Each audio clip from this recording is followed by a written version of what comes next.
Selamat siang semuanya, kami dari kelompok 3 akan mempresentasikan topik kami yang berjudul kadar air melawan aktivitas air, di mana produk yang kami pilih adalah dendeng. Saya, Irvin Reynolds, selaku moderator ditemani oleh teman-teman saya. Nama saya Jesinda Tanuwijaya, NIM 1803050553. Perkenalkan, nama saya Handi Kuangga, NIM 180 30 50 64. Perkenalkan, saya Jessica Christine, NIM 18030570. Saya Isabelin Kusuma, NIM 80.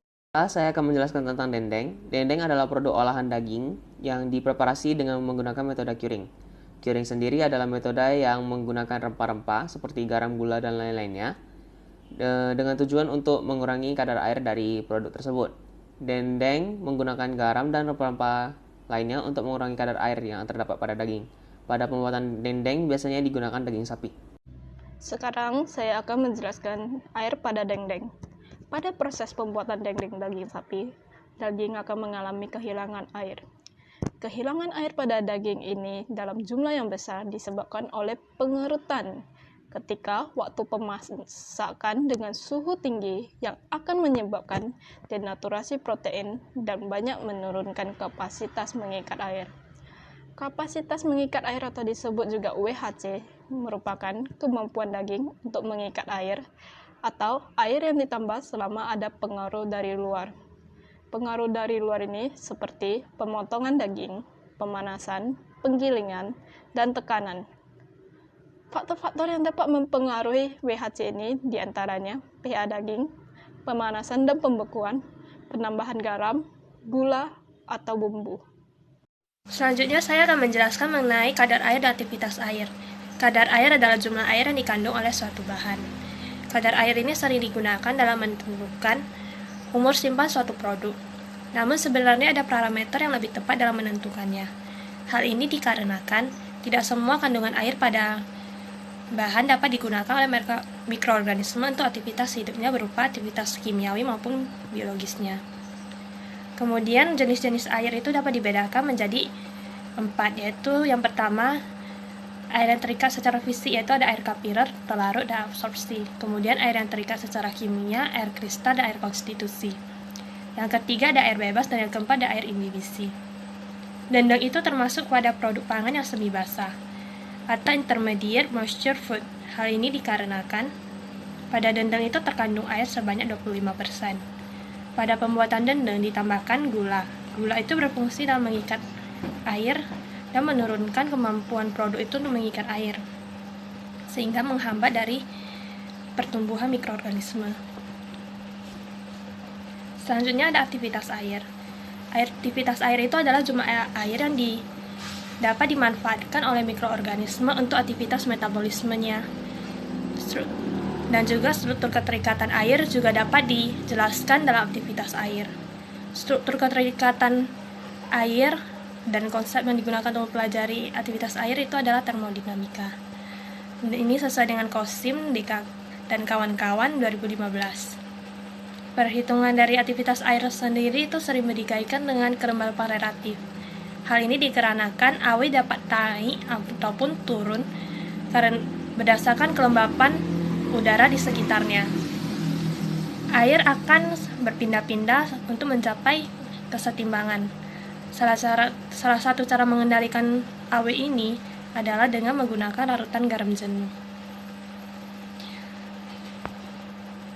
Selanjutnya saya akan memperlihatkan hubungan antara aktivitas air dan mikroba yang dapat tumbuh di dalamnya.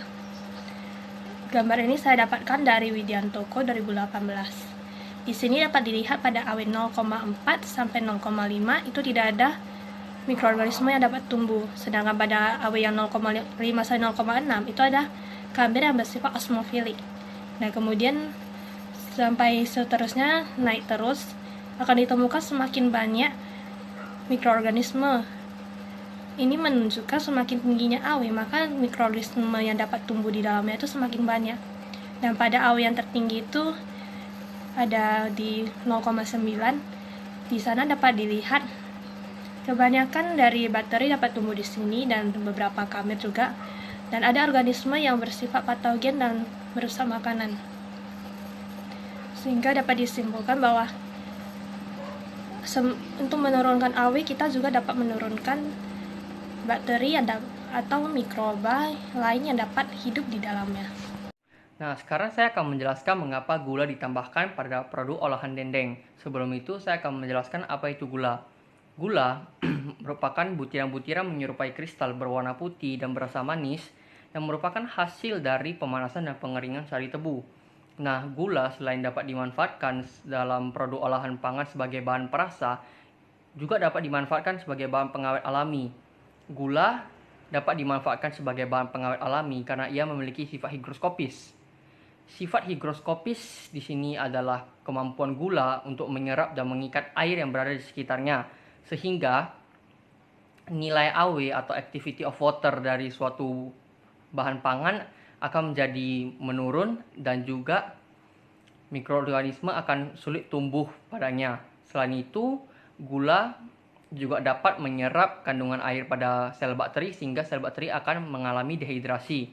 Nah, pada jurnal yang kami bahas dilakukan proses pengawetan pada produk dendeng dengan menggunakan gula. Dapat dilihat bahwa semakin tinggi konsentrasi larutan gula yang digunakan, maka semakin tinggi juga kadar air pada dendeng, namun semakin rendah activity of water yang ditunjukkan. Hal ini diakibatkan oleh sifat higroskopis gula yang sudah saya sebutkan sebelumnya, di mana pada konsentrasi larutan gula yang digunakan yang paling tinggi, maka gula akan semakin menyerap air bebas yang ada di sekitarnya, sehingga activity of water-nya akan turun. Namun, air yang sudah diserap tetap ada pada dendeng tersebut, maka kadar airnya tetap tinggi. Hal inilah yang menyebabkan dendeng bisa bertahan lama. Jadi dapat kita simpulkan bahwa yang pertama, dendeng merupakan produk olahan daging yang menggunakan metode curing. Yang kedua, proses pembuatan dendeng, daya ikat air pada dendeng akan menurun yang disebabkan oleh denaturasi akibat pemanasan. Yang ketiga, aktivitas air atau AW merupakan jumlah air yang dapat dimanfaatkan oleh mikroorganisme untuk aktivitas metabolisme. Yang keempat, kadar air merupakan jumlah air yang terdapat pada bahan. Berdasarkan keberadaannya dalam bahan pangan, air dapat dibedakan menjadi air terikat secara fisik. Air terikat secara fisik itu terdiri dari air kapiler, air terlarut, dan air absorpsi. Kemudian ada air terikat secara kimia yang terdiri dari air kristal dan air konstitusi. Kemudian ada air bebas dan air imbisi. Kemudian yang kelima, gula merupakan butiran kristal berwarna putih yang dapat berfungsi sebagai pengawet. Yang keenam, gula yang ditambahkan pada dendeng menyebabkan air bebas yang terdapat pada dendeng terserap sehingga kadar airnya meningkat dan AW-nya menjadi turun. Penurunan AW dapat menyebabkan dehidrasi pada bakteri. Pak, itu akhir dari presentasi kami. Kami mengucapkan terima kasih kepada Bu Wahyu sebagai dosen pengampu kami, dan apabila ada salah kata atau kekurangan, kami minta maaf. Terima kasih. Selamat siang.